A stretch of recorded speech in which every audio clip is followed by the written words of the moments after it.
लोणावळ्यात धबधब्यातून एकाच कुटुंबातील 5 जण गेले वाहून, दोघांचे मृतदेह सापडले, तिघांचा शोध सुरू।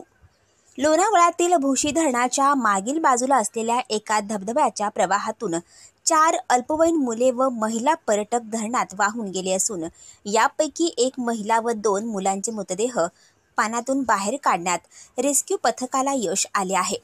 रविवारी दुपारी 12:30 ते 1 वाजण्याच्या सुमारास ही घटना घडली आहे।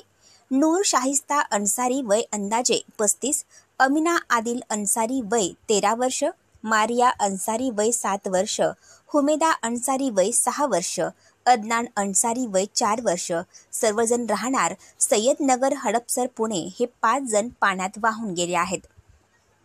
यापैकी नूर शाहिस्ता अन्सारी व अमीना आदिल अन्सारी, मारिया अन्सारी या तिघांचे मृतदेह पाण्यातून बाहेर काढण्यात यश आले आहे। उर्वरित दोघांचा शोध सुरू आहे।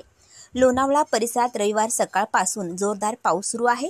भोशी धरणाच्या परिसरात जोरदार पाऊस झाल्याने डोंगर भागातून मोठ्या प्रमाणात धबधबे प्रवाहित होऊन धरणात येत असल्याने दुपारी 1 वाजण्याच्या सुमारास धरण देखील ओव्हरफ्लो झाले आहे।